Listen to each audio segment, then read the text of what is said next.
ये दुनिया आइडियोलॉजी पर चलती है। राइट ने अपने आप को ठीक करना शुरू किया। राइट ने कहा I am not anti woman, I am not casteist. में राइट ने रामबाण पकड़ा कि हम संस्कृतिवादी, रूढ़िवादी, परंपरावादी गलत नहीं है। ये जो लेफ्ट वाले हैं ये सरकार का विरोध करते करते देश का विरोध करने लगे, देश को नुकसान पहुंचा रहे हैं। भारत तेरे टुकड़े होंगे। और इसलिए ट्रंप भी कट्टर है, इटली की मेलोनी भी कट्टर है। राइट जो नाजीवाद फासीवाद से जुड़ा था अब राष्ट्रवाद हो गया है। पूरी दुनिया में अब राइट का उभार है।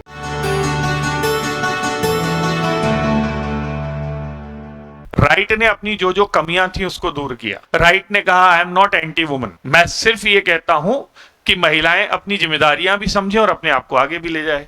आई एम नॉट कास्टिस्ट, मैं ये नहीं कह रहा हूं जाति प्रथा, मैं निचली जातियों के लिए लड़ाई लड़ूंगा, ऐसी कोई बात नहीं है। राइट ने अपने आप को ठीक करना शुरू किया। उसने कहा मैं कुरीतियों का साथ नहीं देता, ये बाल विवाह, ये तो उस पे जो जो आरोप लगे थे कि रूढ़िवादी है, पिछड़ा है, उसने अपने आप को छोड़ा। और छोड़ते छोड़ते 90 में राइट ने एक बढ़िया सा आप क्या कहेंगे रामबाण पकड़ा, जिससे वो जनता की नजर में आ गया। वो था नेशनलिज्म। राइट ने 90 में ये दिखाना शुरू किया कि हम संस्कृतिवादी, रूढ़िवादी, परंपरावादी गलत नहीं है। हम अपने कल्चर को रिकॉग्नाइज करते हैं, जिनको लेफ्ट वालों ने भुला दिया।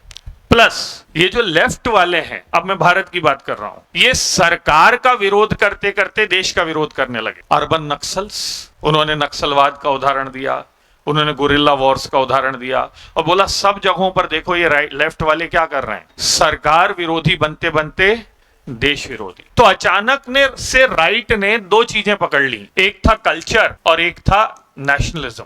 और ये कहा कि ये लेफ्ट वाले ये दोनों के खिलाफ हैं। हमारी संस्कृति को बर्बाद कर रहे हैं, जेएनयू का खुलापन, और दो हमारे देश को नुकसान पहुंचा रहे हैं, भारत तेरे टुकड़े होंगे। और अचानक से वो लेफ्ट जो प्रोग्रेसिव हुआ करता था वो हो गया एंटी नेशनल, और वो राइट जो रिग्रेसिव हुआ करता था वो हो गया वॉइस ऑफ नेशन। इसी को कह रहे हैं पूरी दुनिया में अब राइट का उभार है। और इसलिए ट्रंप भी कट्टर है, इटली की मेलोनी भी कट्टर है, यानी हर जगह। तो मैं ये कह रहा हूं पूरी दुनिया में ऐसे ऐसे नेता आ रहे हैं जो दो चीजें पकड़ के आ रहे हैं, एक कल्चर। अब ब्रिटेन में अभी नया आया एक पार्टी, वो कह रही है इंडियंस को बाहर करो, पुराना कल्चर, राइट वाली। तो पूरी दुनिया में राइट का उभार है। और राइट का उभार मतलब let's make America great again, let's make Britain great again, let's make Germany great again.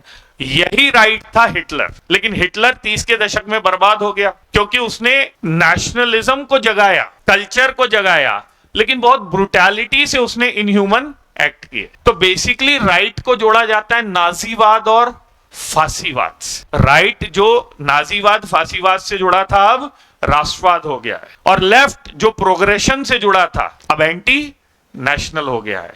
और इसलिए आज यदि किसी को गाली देने वाले में लेफ्टिस्ट है तो उनके लिए वामपंथी आतंकवादी जैसे शब्द का प्रयोग करते हैं। इसी वामपंथी उग्रवाद में अर्बन नक्सल बोलने लगे हैं। तो यूनिवर्सिटीज के प्रोफेसर हो तो ये लेफ्ट राइट की यात्रा बड़ी उतार चढ़ाव से जुड़ी है। 20 के दशक में लेफ्ट ने राइट को पटका, 1990 के बाद राइट लेफ्ट को पटक रहा है। हो सकता है 50 साल बाद फिर एक दौर आए। और अब धीरे धीरे राइट से भी लोगों को लग रहा है कि ये जो राइट वाले हैं ये हमको पिछड़ेपन की तरफ ले जा रहे हैं। पिछड़ेपन की तरफ मतलब कुछ भी प्रोग्रेशन हो, नहीं नहीं नहीं ये नहीं करना, ऐसे कपड़े पहनो, तो कल को हमको ईरान बना दिए तो हमारे देश में हम सबको आने देते थे, पर ट्रंप बोल रहा है नहीं, इंडियन नहीं आएगा, यूरोपियन नहीं आएगा, तो ये तो हमको हिटलर जैसा बना रहे हैं, कंजर्वेटिव बना रहे हैं। अब धीरे धीरे यदि ये सोच आएगी तो फिर राइट हटेगा, फिर क्या आएगा। ये दुनिया आइडियोलॉजी पर चलती है।